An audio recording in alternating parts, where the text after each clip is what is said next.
chapel and a wedding band. You're talking forever before we kiss, making plans that I just can't miss. You got stars in your eyes, I get what you mean, but baby, don't rush this dream. You're drawing hearts on every page. I'm still trying to act my age. Let's take tonight 1 mile at a time. No need to race the hands of time. Stay out the fast lane, Mary Jane. Don't let your heart outrun your brain. You're talking love and marriage and a baby carriage, baby. We're just getting started. Let's steal a kiss in the pouring rain. Dance all night, drive me insane. Under the moonlight, under the sun. Slow it down, let's have a little fun. Stay out the fast lane, Mary Jane. Oh, you picked out names for a little boy, a little girl bringing us so much joy. You found a house with a big front porch while I'm still striking up another torch. I'm not saying no, don't get me wrong, maybe someday we'll sing that song, but tonight the road is wide and free. Come take this ride with me. No finish line, no checkered flag, just two hearts in a sleeping bag. The future's waiting, it'll still be there. Let's breathe this midnight air. Stay out the fast lane, Mary Jane. Don't let your heart outrun your brain. You're talking love and marriage and a baby carriage, baby. We're just getting started. Let's steal a kiss in the pouring rain. Dance all night, drive me insane. Under the moonlight, under the sun. Slow it down, let's have a little fun. Stay out the fast lane. Whoa, don't rush tomorrow. Whoa, we'll borrow every sunrise, every midnight glow. No destination, we'll just let it flow. Take my hand, let's hit the coast. Laugh a little more than most. Every memory starts with one first kiss. Let's not speed right past them. Stay out the fast lane, Mary Jane. Life's too sweet to skip the game. Love will find us when the time is right. Till then, let's own the night. Under the moonlight, under the sun. Every day's another run. No hurry, no pressure, no finish line. Your heart with mine in perfect time. Stay out the fast lane, Mary Jane. Oh, stay out the fast lane. Oh, Mary Jane.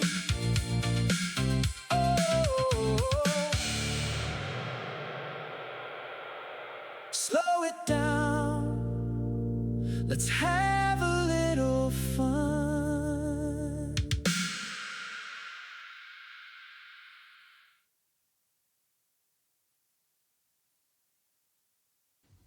Welcome to another episode of Win or Lose Sports. My microphone too hot? That's all right. No, you good. All right. Well, this is going to be a new type of episode because we have a guest in the building. All right. Yeah. We have one of our sponsors from Takacs Boissoneault, John Ashton, who's going to be an advocate for what team is that again? Advocate's a strong word. We do that for our clients. Here we're going to do everything we can to be objective about the Cleveland Browns and their place in the AFC North this year. The basement. Yeah. I'm assured they are fielding a team, and they plan to play all 17 games. Can't make many guarantees beyond that. Yeah. So since we're doing that, we're going to be talking about the AFC North. We have two Steelers fans who pretty much believe that the Steelers are going to be better than what they're actually going to be, and it's kind of like that every year, right? Well, that's time of year. Whoa. That was kind of sneaky, Jesse. What do you mean? I'm just introducing. Okay, we have Tyrone McCain and DJ Mpress, who are both Steelers fans, who love the black and yellow. So kind of, we can start with the Steelers since we have two Steelers fans in here. Where do you see the Steelers finishing? Not overall, but in the division. Man, look, I want to say we'll have the same Steeler outcome we always have because it's the whole win 10 games, make the first round of playoffs, and get bounced again. But I don't know. It's new. It's kind of exciting, but I don't know. I don't know what Mike McCarthy's going to do. I have been very vocal about I really don't know and almost don't care what Aaron Rodgers is going to do. So I don't know. It's a weird place. It's a very weird place. So I'm on the side of this. I think we've added some exciting pieces. Adding Pittman. What's the running back? Is it Dinwiddie? Didn't something? No, Rico Dowdle. Dowdle. And Mount Washington will be back this year. Yeah. We still have we got some key pieces. I'm still on the frame of I think Mike McCarthy still need to get some of that Dallas funk off of him before he goes to lead a team. Yeah. So I don't. But the only thing that I could say in his on the positive on his behalf is that he is a Pittsburgh guy. Yeah. He grew up a Pittsburgh guy. He understands what being a Pittsburgh Steeler means. And I'm hoping that he takes that and puts it to the forefront of his plan and get back to playing what I call Steeler football and make those changes. But I think we should be no lower than second in the division. Yeah. No lower than second in the division? No lower than second. Because I think the defense is still good. The defense is still good. But the offense is what I want to see. Because last year the defense they were on the field too much. You know, 3 and outs all game, and you can't win games. You don't score. Well, they managed to, but you don't score points.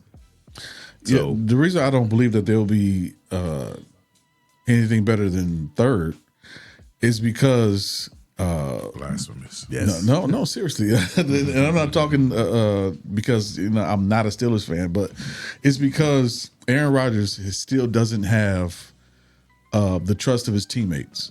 I don't think he's going to. Honestly, I don't believe he's going to finish the season. I don't think so Let's either. just say, how do you guys feel about the quarterback position behind Aaron Rodgers? Well, I'll Seems say like there's this. a nice battle going on there. Yeah, I'll take either one. I'll take both of the rookies, and we both agree that there's a certain quarterback on our roster we definitely can get rid of. who's that? Mason Rudolph. Yes, He can go. please go. Take Anywhere. him. Send him anywhere. I don't care. So that tells me right there that there's no way that this team is going to finish better than the Bengals, who are probably one of the favorites to win the division this year, and the Ravens. That is until Joe Burrow gets hurt, which you can guarantee every season will happen. I just don't think that the Steelers can finish better than a Ravens team who's has probably the best back in football. And Lamar Jackson is still, Lamar Jackson, but still, the Ravens still have a great defense, and the Bengals have not changed anything from last year, which will make them more. Well, I'm saying which was second place last year, right? So this is my issue with both of those teams. I'll start with the Bengals. Mentally, you have football is a game that you have to be fully invested in. I don't believe Joe Burrows is like he was talking about quitting football last year, right? Yep. Nothing significant enough has changed where I can say he's 100% all in. Okay. Right. I still believe they're going to have health issues, health problems, and they're the only one that still has their coach, correct? Yep. Yep. I don't believe in them. Yep. I don't. I just Just don't because believe they in haven't them. made the change at Because quarterback they and that coach. Because they haven't done anything significant. Like even if you look at the Browns, you look at the Steelers, you look at and with the exception of the Ravens, they're all making moves to improve their team. The Bengals has there's the reason why it's so hard to go to the Super Bowl year after year is because you have to improve your team year. Yeah. They've done absolutely nothing to improve their team. I haven't seen them do anything to improve their team. It was a lot like of money lateral tied up in move. just a couple guys. Right. Yeah. And so I truly believe that they have stifled themselves, and they still have a quarterback who is not fully engaged in playing football anymore. He said he was going to retire last year. And what changed from last year to make you think that he's 100% invested right now? Is he more invested than Aaron Rodgers? That was my next question. I'm not an Aaron Rodgers fan. Period. I want wish he Aaron wasn't Rodgers. invested. Listen, if you listen to any of the shows, I said I didn't. Aaron Rodgers, go to whatever dark place you go to in the Ayahuasca clinic, offseason, wherever it and is. sit down and do whatever you out and take Mason Rudolph with you, please. I think Will Howard has progressed enough where, and even if he's not at Aaron Rodgers level, Aaron Rodgers is going to give you half a good season, right? Let's move on from Aaron Rodgers. And as much as I love Ben, that was my thing about Ben. Ben stayed a year and a half too long. You know what I mean? And it stifled our program. Let's cut our ties with Aaron. Thank you for a great year, whatever you want to call last year. Thank you for that. But it's time to move on and let the young guy take his bruises, take his hits, do whatever he has to do to improve and get us ready for the next generation of Steelers. So if they do decide to go with Will Howard, and that tells me then that they won't finish better than the Ravens or. What you don't understand is Will Howard is a winner, bro. It don't matter. It Howard does can matter. play. You know, It does the matter. NFL game is different than college game. It's a lot faster, right? And you have to be on the field with your receivers, with your linemen, in order for them to trust you and have the continuity with them. So that's going to take time. Let me tell you this: we have why am I I can't think of his name. The receiver, Pittman or Metcalf? No, the oh my goodness, I can't believe I'm drawing a blank. Our number one receiver, DK. Metcalf. Goodness gracious, Metcalf, Pittman, Washington. You still need to have Fire reps with those guys in order to. What I'm trying to tell you is that they are going to give him enough room to make errors. Yep. You don't have to throw a dart to Metcalf. Metcalf is going to go get the ball. Pittman is going to go get the ball. Our running game is going to run the ball. Washington is a big target. You don't have to be as accurate, so you'll be able to learn with some errors.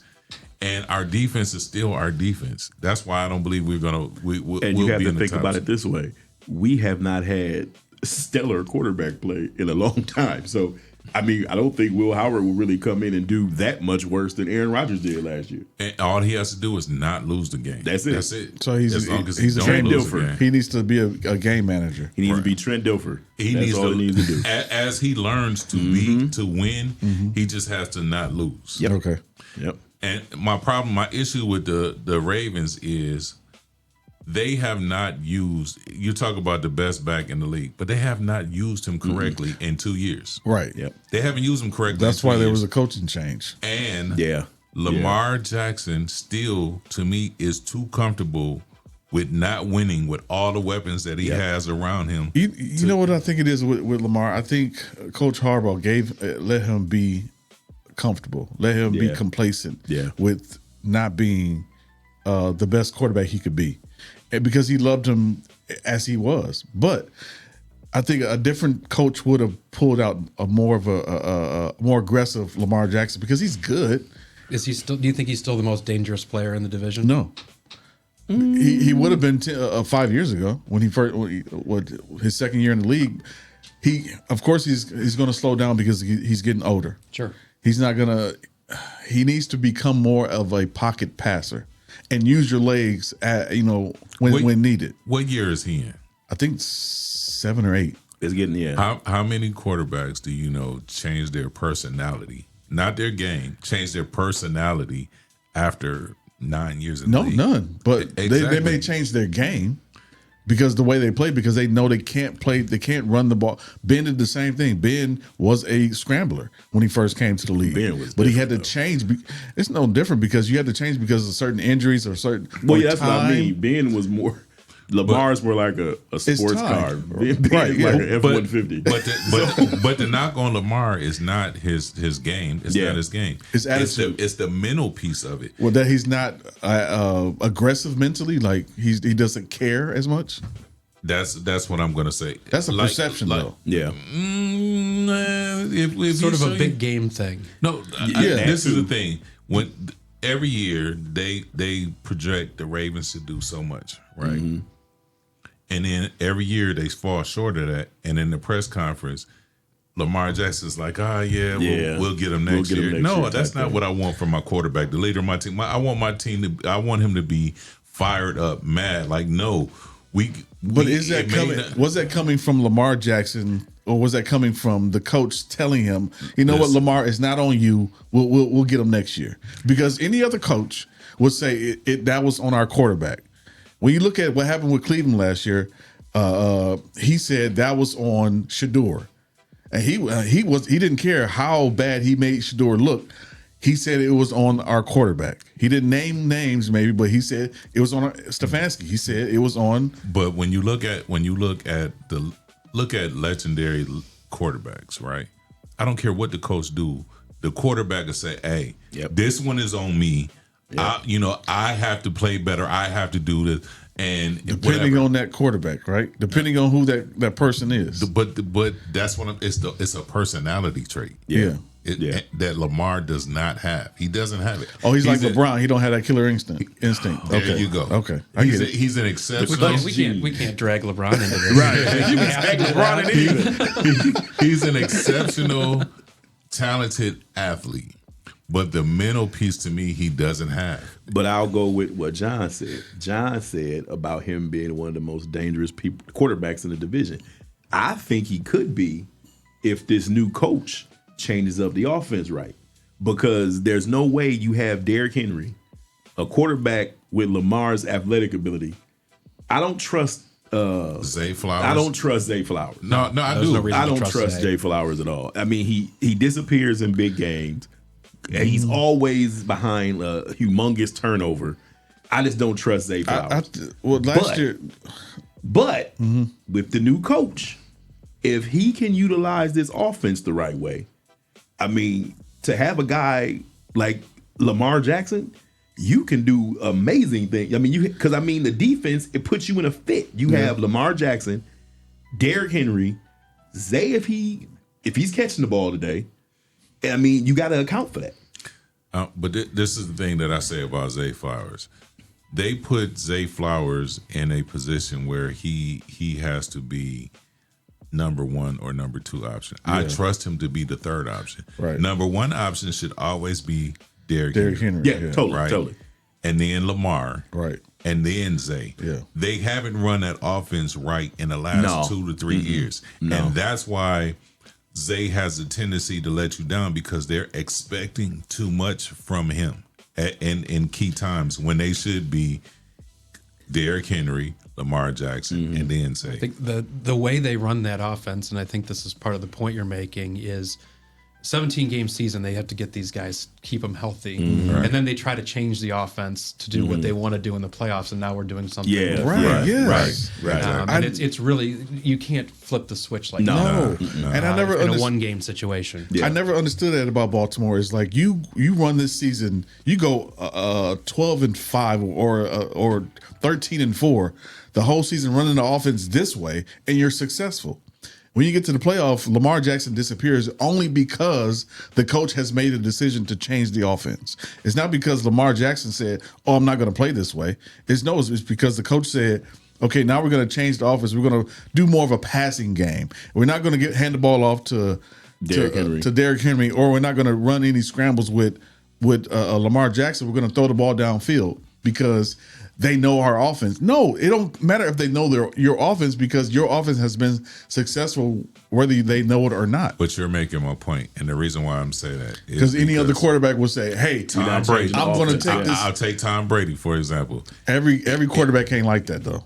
But that's the kind of mentality that you have to have. You have to be, as the leader of this team, you have to be able to look at Bill Belichick, who is arguably I think one that's of the the point. best. You got to be in the quarterback and the head coach have to be in lockstep. Yeah. Right. But if I'm Lamar Jackson and I have what I want him to have, and I'm saying, no, coach, that's not the game plan. We've been running this way, and Lamar Jackson has the final say before every play, no matter what the coach say. Yep. Because if you call something and I don't like it, I'm audible out of it.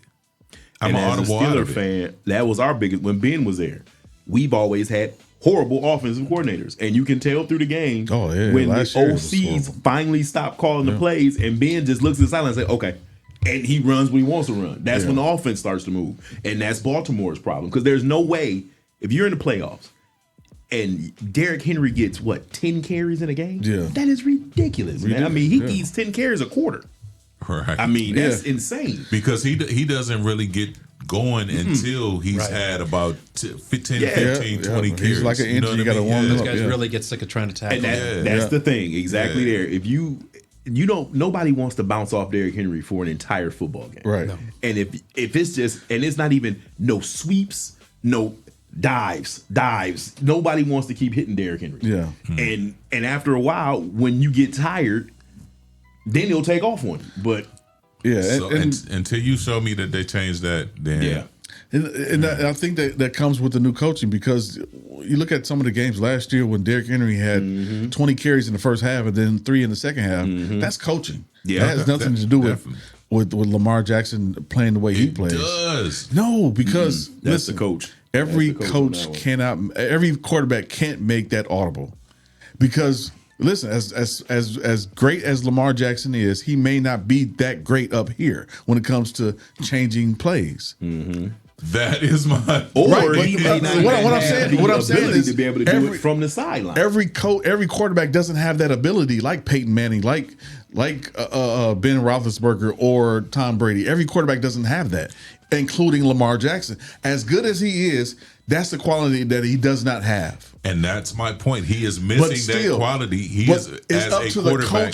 It's up to the coach to kind of to take that and say, okay, my quarterback, he doesn't have that skill. So let me make the right decision so he doesn't have to make that change on the field. Or I understand. Maybe it's not the quarterback doesn't have that skill. Maybe I'm not empowering my quarterback to make those changes. Exactly. So, Lamar, we'll see what happens this year. That may be the reason you get the attitude you get from Lamar. It ain't on me. I think there is some of that there. Yeah. I mean, you could go back all the way to when Harbaugh was first there.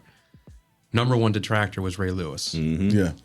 There was a famous story of Harbaugh trying to fire the guys up, and Ray's like, "Thanks, sit down. Right. I'll take care of that." Yeah. But Ray had that personality, right? And that's just my point, that Lamar doesn't have that. He doesn't have, for whatever reason, he doesn't have it. And until he develops that, the way that they have that offense structured, it'll never be more than second to third place, because he doesn't have it. For whatever reason, he doesn't have it. Right. So now with the new coach coming in, we can kind of judge Lamar on what happens this year. I think so. Yeah. I mean, you have 3, we talked about a little bit, 3 new head coach quarterback combos in the division. And if you look around the league, the most reliable head coach quarterback combos are the ones that win consistently year in, year out, right? Yeah. So how do we feel about the new guys as opposed to Cincinnati running it back?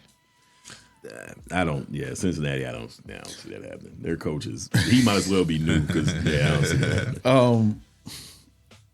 I still put more faith in Lamar and the new coach than I do with the Steelers and McCarthy, because McCarthy still got that Dallas funk on him. He does.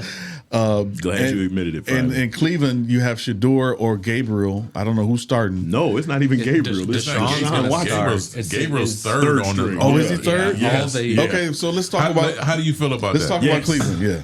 It's your How time long to is- how long shine, is Josh. the show? I like Shador a lot. I don't think he or the organization's in a position for him to be the regular quarterback yet. If he's going to be the long-term man, the best way for the Browns to get through where they are right now, which is dealing with the ramifications of a trade that did not work and giving up a lot to make the trade happen, right? The best way for the Browns forward is for Shador to be good. Everybody needs to agree on that. Whether he can be or whether that's feasible, I don't know. But everyone should be aligned on that because he's a fifth-round pick. Wouldn't be due to be paid for a while. You can make up for a lot of mistakes if he's good. The team, you have a new offense, new offensive line. What looked to be some pretty exciting young Got skill that nice players young tight end on offense. Yes. Yeah. Harold Fannin from Bowling Green here. There's something there. The offensive line is still going to be bad.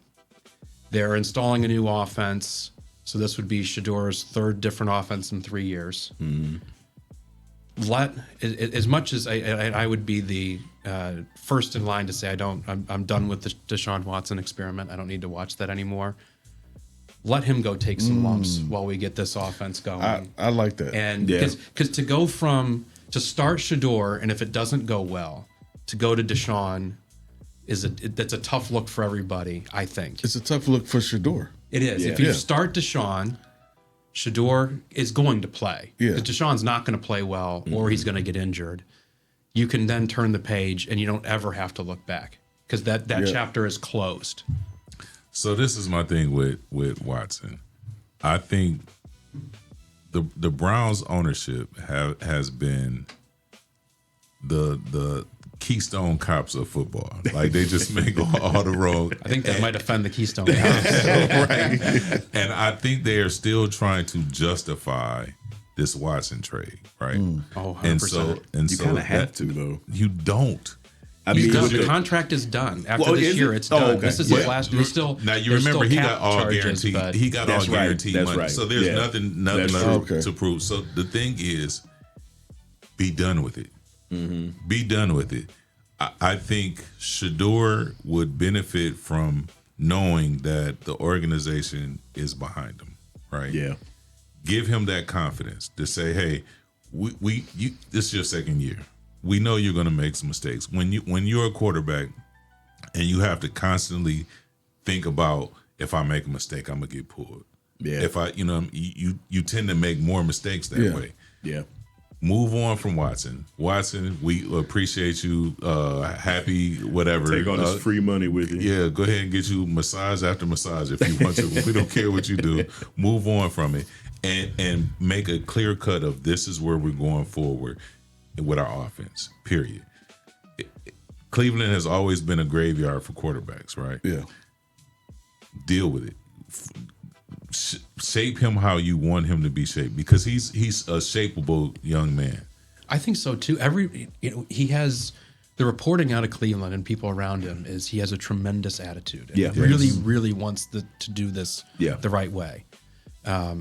So I think I'm trying to say the same thing you're trying to say, but maybe in a different way. Yeah. They, for actuarial reasons, which is it's never good when your football team is making decisions based on a spreadsheet as opposed to who the best player might be. Yeah. They cannot get rid of Deshaun Watson yet. He has to be on the team this year because they would accelerate cap charges they can't afford to pay. Yeah. Right. So he's going to be around. There was some, maybe he'd be on the physically unable to perform list and they could just kind of set him aside Shuffle for the him year. out. Yeah. Well, he has agency and is allowed to say he feels good. And of course, I don't even know how old he is at this point, but he's coming off an Achilles injury. He hasn't played in almost 2 years. The chances of it going well are slim and none. As my dad used to say, slim as left town. So it's not going to go well. The team's not necessarily trying to win this year. There's no reason to let Shador take those early season lumps. And he's going to play. Yeah. There's no doubt he's going to play. Right. And I would hate to see them go out and look bad for the exact reason that you mentioned, where he's going to be looking over his shoulder because you're going to have Deshaun standing there saying, "I'm healthy, I'm healthy, Yeah, I'm right, healthy. exactly. I was an All-Pro, I'm healthy, I'm healthy." And that, to me, that's why you have to get him out of time. Yeah. That's why you gotta move. Can't happen soon enough. Yeah. So I agree with John when it comes to the early season. Like you said, the Cleveland, the offensive line is going to be terrible. Yeah. I mean, and they're going to have a terrible season. Let Deshaun start the season off, and you're as a head coach, as management, as ownership, we're saying, Shador, this is your team. This is going to be your team. Right now, we have this a period to where we have to let things fall where they may. They spent all summer, basically up till Saturday, giving him half the first team reps. Right. So this was not a situation where they've buried him. Right. And it seems to be the only disconnect is Deshaun, probably by virtue of having been in the league for a while, is better at getting the team out of the huddle to the line, getting the right play called. That's sort of just give it a couple more months with the new offense. Yeah, And I think Shador still, gets that stuff. and then. Shador, at the same time, will be learning. Yeah. How it's done and how it's done properly. With even though Deshaun is not the quarterback you want, but let him be the mentor for the first couple months on the field. Now I'm not talking about I wouldn't outside even the use field. the word mentor. No. But it's just someone has to be back there. Yeah. So Right. my only pushback against that is that the whole purpose for training camp and all of that is to build together. Yeah. Right. Yeah. And so what you tell Shador is, we're going to take lumps, but we're all going to take these lumps together. Right. We're all going to we're going to grow, and that's how you build confidence. Like your offensive line. If you're telling Shador it's his team, but in the huddle Deshaun Watson is there, that's one, confusion, right? Yep. We're going to take some lumps. We know we're going to take some lumps, but we're going to take and we're going to build this thing together. And that's how you make him the leader and part of that team, because the people on the field care about the people on the field. They don't even though you're on my team, you're on the sideline, you're not out here fighting this fight with us. Right. Let him fight this fight with us while we figure it out. Yeah. Him sitting on the sideline while they figured it out, he'll never be the leader of the team like he needs to be. But what would that do for? I just don't think he'll be out that long. Right. However, Right. it goes. But you have to understand his pedigree. Yep. His dad was an NFL so he has it in him to know how to. I'm going to take these lumps. I know that and get better. I just feel like they'll be a better team overall with him on the field taking those lumps together. Okay, let me ask this question then. Okay. So the early season is say the Browns go 0-3. Okay. The first 3 games, and the offense looks terrible. Will that make Shador? This 2-part question. Will that make Shador's confidence go away, or waver, and will that make the media come after Shador as a starting quarterback and say he's not doing the job that we thought that he could do? I don't think anything could shake his confidence. That's the Exactly. thing. Because of the From team what that I've he has seen. around Yeah. the team that he has around him. He know, again, he's been football. He's been pro football his whole entire life. life. Yeah. His entire life. So you're not going to shake his confidence. But what at we all. saw last year is he still has a couple of measurable on-field things that he regresses into doing and bad habits that he needs to get over. Right. And you could say that you got to just play it out of yourself, Yep. or to sort of round out some of the other quarterback conversation we had. We watched a lot of bad football in Cleveland last year. Yeah. Shador gave everything he had every second he was on the field. He wanted nothing other than to make a play. Right. Even when there were no plays to be made. So can that reinforce bad habits if he's getting off to if the team's getting off to a rough start? I don't know. It's not a clean slate where they can just say these are the guys we want on the roster. Like, so we have this other cloud hanging over.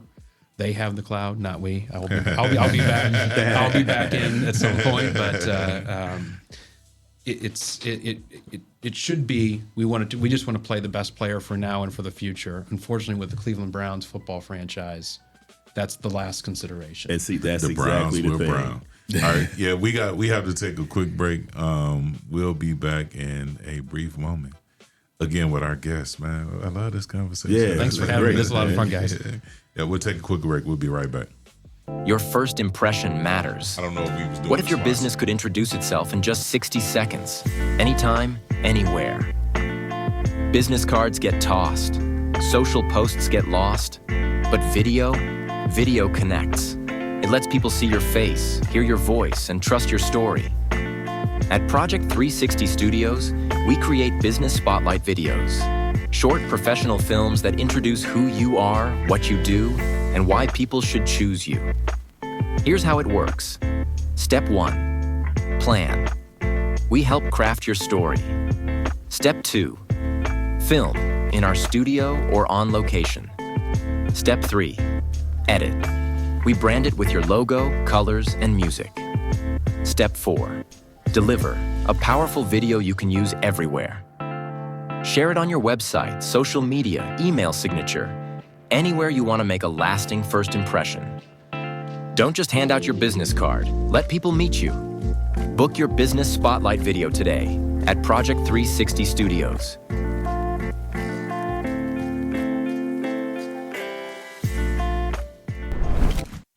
All right, y'all come out here and get some of this Takacs chicken. It's the best chicken in the city. I will stand in this line as long as I have to.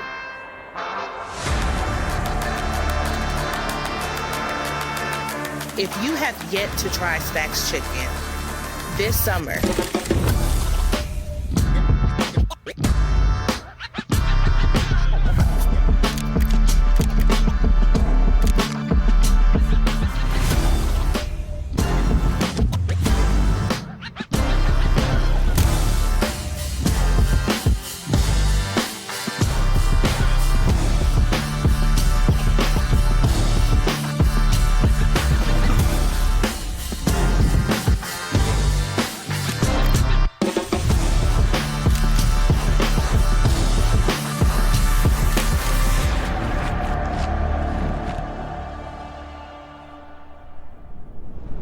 Jamaican reggae kitchen. Every little thing just sizzling. From Yardman spice to Island rhythm. Put some soul in the pot, then listen. Jamaican reggae kitchen. One plate mash up your system. Take a bite, feel the bass in your chest. Then every belly start dance to the hymn them. Rice and peas in a big pan, jack smoke, right name in the sky. Grandma hum, one old hymn song, you them bust joke, laugh till them cry. Lime wedge cool down the thing them. Sweet sauce drip off your chin. You say you just come for a small friend, but you got 3 plate deep, can't pretend. Jamaican reggae kitchen. Every little thing just sizzling. From Yardman spice to Island rhythm. Put some soul in the pot then. For 70 years, Takacs Boissoneault has been right here, fighting for the injured and standing with our community. Our attorneys and staff live and raise their families here, with 9 offices across Northwest Ohio and Monroe, Michigan. Personal injury, wrongful death, workers' compensation, and Social Security disability. Whether it's a car, truck, or motorcycle crash, work injury, or denied benefits, we fight and win for you. Call us. We can help.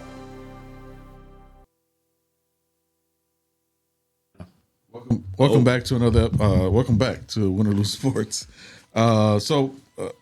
We were talking about the Cleveland Browns and the offense with Shedeur Sanders. So we're going to pivot a little bit and talk about the biggest the biggest trade in Cleveland. This is how you know your franchise is in a good place, right? Yeah.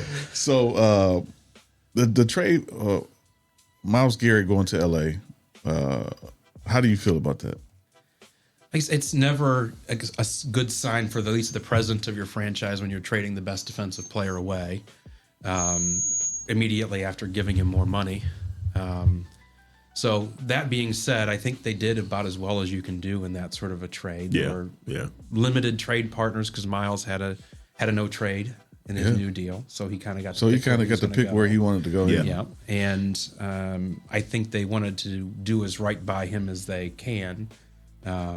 I think they still envision retiring number 95 and him being a dog pound legend in the future. So him going to a win now. I mean, I think the Rams are favored to win the Super Bowl. So so why is it because of the contract that they made the trade? The butterfly effect of this is still the Deshaun Watson trade. And Deshaun Watson not working out changed the timeline of the organization. Yep. Miles needs to win now. He is 30 or 31, something like that. He doesn't need a 4-year rebuild. Even if you can make him the highest paid defensive player, but at some point he wants to play meaningful games again. He's played in two playoff games with the Browns. So that's surprising. But- that's Right. it's we sort of memory hold that was the COVID year. Speaking of Ben Roethlisberger, but I still say, forget that, because you took the money. Like he had a chance a couple years ago to get out of Cleveland and play meaningful games, and you chose to take the money. Yep. So live out what you chose, and that's my whole thing with that situation. So there are attitude questions there. Yeah. I mean, there always have been sort of underneath the surface, and I don't know what came to a head, but I don't know that you necessarily want him on a young team at this point where. Like he's the leader of a locker room when he doesn't have the attitude to be there. There were, could he be divisive? Probably. A lot of great players can be because they see their prime, their potential. Because I mean, you got to look at it from his standpoint, man. You break the NFL sack record, and you guys still finish 5-12. So it's like, what am I doing here? After a while, I mean, I get, and I get the whole, if you take the money thing, but I mean, as a professional athlete. I mean, you got it. I mean, I would take the money. Would I be upset? Yes, but I would be fine when I open my bank account. Exactly. But I will go home and swim in my vault like Scrooge McDuck, and I'd be just fine. This is my thing, though. A couple years ago, when his contract came up, they were in no better position than they are in today. So when you signed that, that's what you signed. When you signed he went the contract, public with a trade request. Yeah. He did Super Bowl media and told everybody who would listen what was going on in Cleveland, why he needed to be out of there. And 10 days later or whatever, he signed was that contract. when they pulled the trigger on the Watson thing, or was that before that? That's way after It's the after- Watson it's thing. after. So was the Watson thing kind of like, hey, Miles, we're gonna, get this quarterback, and this could be the No. Okay, I couldn't remember when that happened. It was after Okay. that. They had already did the whole Deshaun Watson. Okay. I They couldn't sign remember. him, and then they draft Shador and Dylan Gabriel, which is not exactly a win-now move. So it's, as ever, a story of a franchise that can't figure out what it wants to do and tries to, and it's reactive. It's reactive to the fan base. It's reactive to the media. They definitely have the rabbit ears there in Berea. I always say the Browns is going brown. Yep. So this is my feeling about the Browns and other certain organizations is that most of the time it's not the players. Most of the time it's not the coaching. Yeah. Most of the time it's management and ownership is why these teams have not been to a Super Bowl or haven't been to a Super Bowl in 32 years specifically. In 31 years, like there's a reason why. There's been teams in Cleveland to where they look, they Always can- lots of talent. They drafted high for years. They have great defense. They have a decent offense, and they go to the playoffs, and then the next year they go 0-16, or you know what I'm saying. It's that's not players. That's management. It's like the Cowboys have had over the last 5 years. 5 winning seasons and no playoff wins. That's not players. That's management, because the management decides that making money in Cleveland, making money in Dallas is better than winning a Super Bowl. And it's coaching. I mean, it's culture. I'm sorry. Culture, Yeah, yes. culture. That's It's exactly culture. right. Yes. It is you. Like the one thing about New England was a winning culture. Yes. No matter who you put in there, they understood the Patriot way. Yes. The Patriot way. And the Patriot, when you build a culture like that, those marginal games where you could win or lose, you win them because of culture alone. Yes. Cleveland is a place where the culture says you're gonna lose them.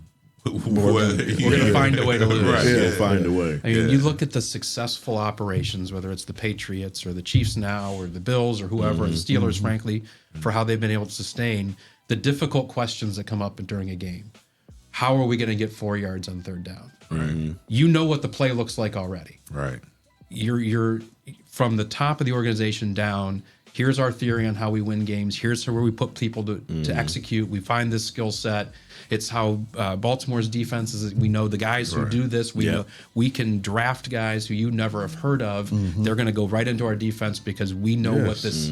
And when you're Cleveland and you're changing decision makers every 3 years, you never have time to let it breathe so that you know Travis Kelce's always going to be open on third down. Wes Welker's always going to be open on third down, whatever it is. And the Browns have never gotten there to be able to answer actual football questions. There's no identity on the field. Yes, there's no identity on the field. The identity changes all the time. Changes all the time. It's constantly, And that's the thing. As much as I look back to Pittsburgh, of course, that's the thing that to me Ben changed for Pittsburgh, because before Ben, our Pittsburgh's identity was run the ball. And play great defense. Ben was not happy with that formula. Ben changed us from a run first team to a pass first team. Filled in 4 wide receivers and all that. You know what I mean? And it worked for a minute because he was athletic enough. He had the smarts. But as his skill set started decaying, we still kept that philosophy, and that's what's kept us in that just over 500, 100, you know what I mean? Instead of actually winning, you know what I mean? And that's the thing that I fought Ben for. But as great as he was, he changed the Pittsburgh culture. And it hasn't been it hasn't been the same. Offensive physicality changed. Absolutely. Sort of evolved over time to be more of a short pass saw a team. soundbite. It was Ben on the sideline with something, and he was telling Tomlin. And he was like, well, they got the best defense in the world. And Tomlin goes, well, I got you. And I'm like, that was the problem. After, that season, Ben wasn't Ben you walked into. Right. And I don't know if it was Ben's ego or what it was, but at some point, you have to have a successor, man. Like, we've never been in a position where Pittsburgh, where it's, okay, we have a Will, what's Will's last name? Howard. We'll say Will Anderson. Will Howard. Andrew Allaire, right? Andrew Allaire, 2 rookies.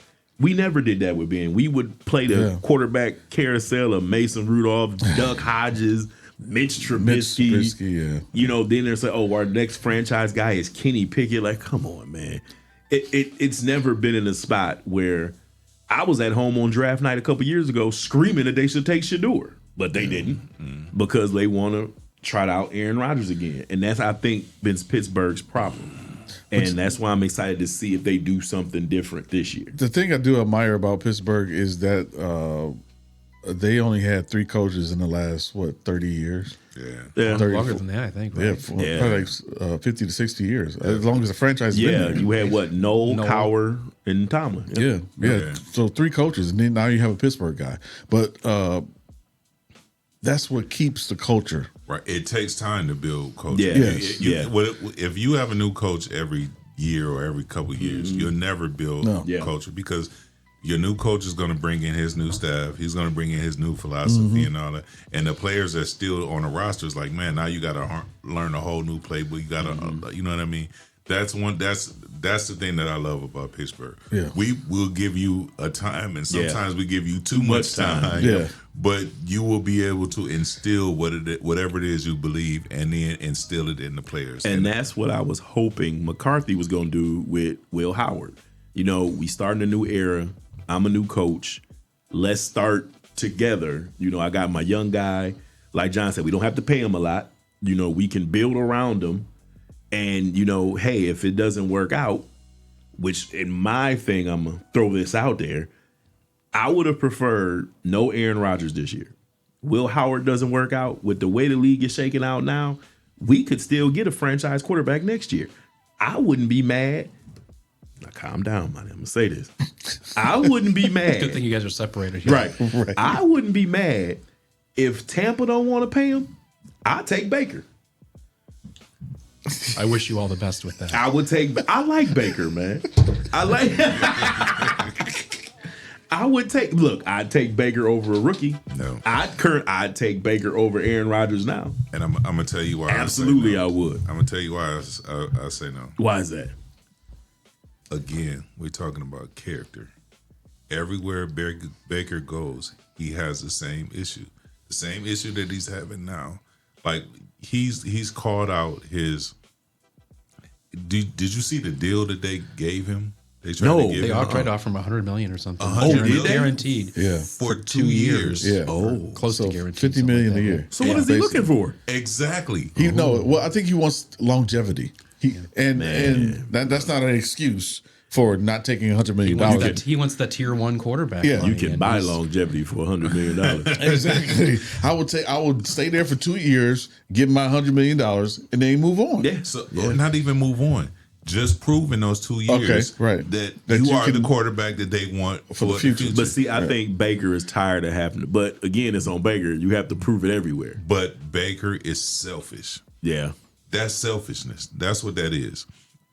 I don't want that for my team. Man. I don't want that selfish. Again, I don't care how talented you are. Old Aaron Rodgers there. To me, man, character goes a long way. A long way.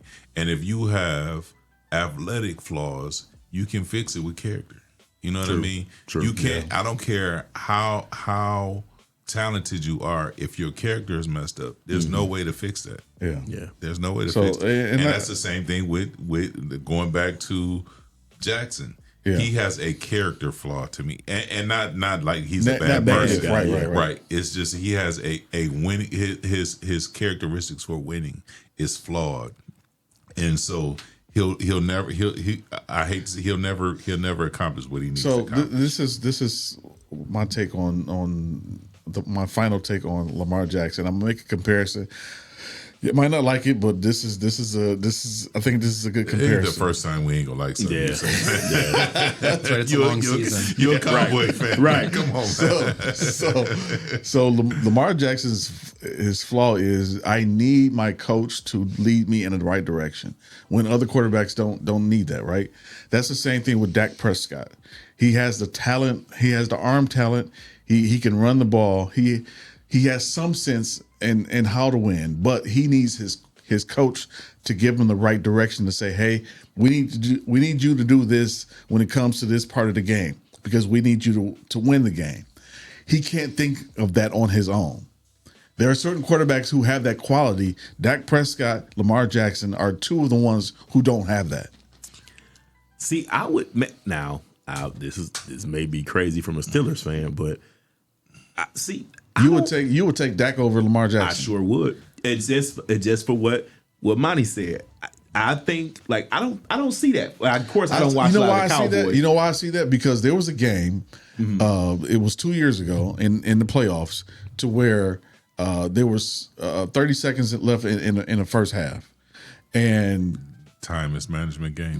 Yes. Yeah. So McCarthy was on the sidelines, not calling timeout, which he is prone to do. Right. Yeah. Dak Prescott had the ball on the field and looking to the sidelines and what do I do? And McCarthy had no answer for him. At that point, as a quarterback, if that was Peyton Manning, if that was Ben Roethlisberger, if that was any other quarterback with some sense, they would say, call time. I'm going to call timeout. If I waste a timeout, I'm wasting a timeout, but it's on me. But Dak didn't have that in him. He had to look at the sideline. And McCarthy's not a tough coach. Yeah. He wouldn't have cared either way. But Dak, depending on the quarterback, the coach to say, make the decision. No. As a leader of the team on the field, you make the decision for the team. He don't have that. Lamar Jackson doesn't have that either. Yeah, but that's the comparison for me. But I feel like I've seen Dak enough take it, after the game to where you can tell it matters to him. He cares. But I would still, on the field decision is that's big for me. Yeah, they get lost in it sometimes, especially with McCarthy because they kind of the culture they both thing have with that dumb look on their face. But are we gonna just pretend like Dak don't play in Jerry's world, man? Is that we gonna pretend it's the umbrella? It's still a culture thing to where he doesn't feel that he can make the decision on the field. But that's kind of the culture in Dallas, though, because nobody really can. Ever since this happened in 94 when he was fired. When what's the coach's name? Jimmy Johnson was fired. Mm-hmm. He won Super Bowls, and because He didn't agree with Jerry. Yep. He put Barry in the position to win with Jerry with Jerry's players. With with Jimmy's players, with Jimmy's team, and won the Super Bowl with Jimmy's team. Then after that, it was downhill because every decision needed to go through Jerry. Yeah. You know what you're not gonna like is that's not unlike the Cleveland Browns. No, that's they've what I'm had saying. higher highs in there, but when you have that's the comparison I'm saying. The Cleveland and Dallas are like this. They're on the same playing field. I mean, when it comes to winning championships, I agree. Because the Dallas team we see today is not the Dallas of the 90s. That's a whole different organization. The only difference is though, Dallas always normally has a great talent pool. Yeah, Cleveland did. That's what I said. Cleveland does too, but it's how they manipulate the talent and to say, okay, now we don't want this guy. We want this guy, and they just don't know how to manage the players that they do have. I think the Browns thing, man, is the talent is always there, but Jerry's gonna keep a guy. Jerry kept Troy. He had the little weird years with Quincy Carter and all that stuff, but then he kept Tony. Yeah. Then he kept Dak. Yeah. And as long as you at least have the quarterback, it gives even if it's not, it gives a image of stability. And that's where I think the Browns have that problem because it makes it look very knee-jerk all the time. Like, okay, this guy didn't work, draft another guy. Okay, that guy's not working, draft another guy. Like that jersey they always show every year with all the names on it. It's like, we love that. Yeah, it's like, we could be bad, but we're bad, but we still have bad. But it's okay for Cleveland to be bad. It's not okay for Dallas to be bad. According to football, according to sports fans, according to the media, it's not okay for Dallas to be bad, but they're bad every year. But it's it's the narrative because you get, the Browns, I'm not letting you off the hook like that. I don't want to say. I'm not letting you off the hook like that. I'm getting to them. I don't want to say it like the Browns. It's the Browns. That's what you always say. Like, well, the Browns are gonna, no. But the Cowboys. Because every it's their year. Every the year. Cowboy fans make it. Yep. Nah. The last thing Ryan Clark said before he got fired from ESPN was Dallas is potential to be in the Super Bowl. Who's that? Ryan Clark. Exactly. And I was media. watching this. That's what I'm saying. The media no, seriously, it's the media that because if the Cowboys aren't in conversation, just on sports shows, you're not going to get the views that you want. That's true. That is true. That's exactly what I was about to tell you. You already know that if you want attention to anything sports related, say something to Cowboys because their fan base is so delusional that they buy into. Say what you want to. I have a slew of Cowboy friends, and every year I screenshot because every year this our year. They get this our year. We about to win the Super Bowl. This is You're it. supposed to love your team, and then December comes. And they're 12-4, they're whatever, and then I start sending those screenshots back out. I start sending them back out like, and then when the playoffs come, now it's it's like Stephen A. say then all season come. Yep. Oh, you see last year what happened last year, but this year, and I start. Every year. Shout out to C. Brian Brown Sr. Yeah, man. Dallas See, just Brian. Like Stephen A. say, wait till December. That's what I tell them all the time. Don't talk to me till December. Yep. In December, when you want to talk, we'll talk. If there will be a mishap, there will be one. In August, September, October, because y'all gonna do well. Yep. Yeah, like I said, I watch Get Up every morning. They finished the number one offense. Oh my God, the Cowboys offense could be something we've never seen. But they are though during the regular season. Yeah, till December. Right. That's what I'm saying. But they are.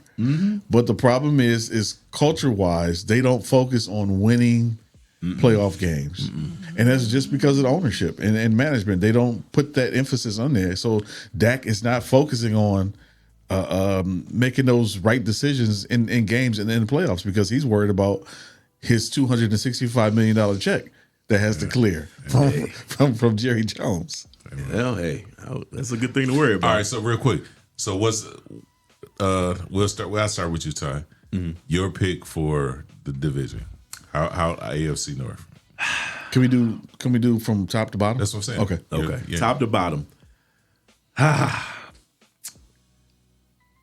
I hate to be a homer, but I don't think you hate it that much. right. I hate it a little bit, but I see it being, because it always happens this way, and I don't think it's really going to change too much with Mike McCarthy. Pittsburgh will find a way, because the rest of our division always seems to find a way not to do it. So I think it'll be Pittsburgh. Second is where it gets me. I don't know. Baltimore has a new coach. I don't trust the Bengals coach, but I don't know who's going to do what. So I'll just say, for the sake of the rivalry, I'll say Baltimore at number 2. I'll say the Bengals at 3, because they're the Bengals, and then there'll be the Browns. So it'll be Cleveland, Baltimore, Pittsburgh, Baltimore, Cincy, and Cleveland. So you picking Pittsburgh to win the division? Like I said, man, it right. always manages to happen. I mean, that's we'll see. That's your opinion. Okay, we'll see. You want me to go next? Oh, Yeah, John. okay. Want me to go next? Yep. Sure. Okay. Well, this will be an unpopular opinion in this room, I think. Uh-oh. I think the two best teams in the division are Baltimore and Cincinnati. And I still am not convinced that Cincinnati can stop anyone from scoring points. Yeah. So I think that Baltimore's going to win the division. I think it'll be close with Cincinnati. I think Pittsburgh's maybe a year away, and the Browns will be last place. Where That's not an unpopular, man. I can see that. That was my exact pick. It was Ravens, Bengals, Steelers, and Browns. Ravens are probably going to be close to winning 11 games, and then everyone else is going to fall like 8, 7, and 6 wins, because Browns are right now in a stage to where winning doesn't matter. It's about building right now. Steelers, on the other hand, they're in a position to where they think they're better than what they actually are, because of Aaron Rodgers as a quarterback, and they're going to have the Mike McCarthy effect on this team. He's not an aggressive quarterback. He's nothing like Tomlin. So he's the opposite of Mike Tomlin. He's more of a passive coach, and Steelers aren't really used to that. Over the years, the coaches, Cowher was the same as Tomlin. They're hard-nosed coaches, and Chuck Noll was the same way. So I think this is going to be a trying year for Steelers, and Cincinnati is just going to barely make it over that hump to where they have a winning season. I'll say this real quick. I don't think it was as much as intense with Tomlin as people think it was. Tomlin, and I love Coach T, after a while, man, it's just kind of like your dad. If your dad constantly has these things he says to you around the house when you don't clean up behind yourself, after a while you just tune him out. And he still thinks it's working, but I think that's what happened with Coach T, man. It's, the standard is the standard, but where is the standard? You know what I mean? These Tomlinisms. Yeah, we want volunteers and not hostages and all that. Okay, great. But can we win a playoff game? Right. So I think the Mike Tomlin thing, that's why the only thing they had to hang on was that he never had a losing season. Either after a while, that was like, okay, we get it. So yeah, I think McCarthy is going to do better than a lot of people think he is. Okay. But so you go ahead, man. I'm sorry. So I think the Ravens will probably win the division. I hate to say it, I do, because talent wise, but I think they'll fizzle in the playoffs. Of course, again, I believe the Steelers will be second, because I don't think Cincinnati has enough to figure it out. I think they have a failing defense and a quarterback who's not sure if he really wants to play football. And then the Browns but you know what? I'm gonna switch it. Just I'm gonna give Browns the third spot. Over I'm gonna give Cincinnati? Browns and give Cincinnati the last. That's spot. buying Shador stock, I think. You see Shador playing well, I think, which I would love to see. Yeah, I think he's gonna do better than what people think he's gonna do. So I'm gonna go Ravens, Steelers, Browns, Cincinnati. I think Burrow is starting to show signs of Andrew Luckish, So yeah. I think they're like he said, they may run him out of football. His love for eventually. the game is not there. Yeah. So that's where I'm going. Bold pick, but that's where I'm going. That's a bold pick. Yeah, especially to put the Browns over Cincinnati. But I mean, anything can happen in that division. That's one of those divisions like I love to watch. Anyway, not being a AFC fan anyway, but to watch that division. I mean, it comes on TV every week anyway. So it goes down to the final Sunday every division year. games are always good too. Yeah, always. Yeah. Yep. And me being a Cowboys fan, I'm a Cleveland fan by default. So I still watch the Cleveland. I still root for Cleveland against every other team but Dallas. So, so that was basically our question, our win and lose question of the day. What do you place who do you place the top of the AFC division? So, thank you for that, DJ and Press. No problem, man. So this has been a great episode. Thank you, John, for coming through and being a guest. You can come back anytime. Thanks. This was great. Really, The Browns' voice of reason. It has to be one somewhere. Right. Maybe we can get you a job in the front office. Right. So thank you all for watching this episode of Win or Lose Sports. We'll see you next time, Monday. Yep. We're going to talk about the NFC North. So maybe we'll get Al to be a guest on the show. Who? Al, the co-owner of the business here. AI. He's a Lions fan, so we'll have him come in and talk about the Lions. Now I know he really don't. I really know he only sits there. No. All right, we'll see you next time.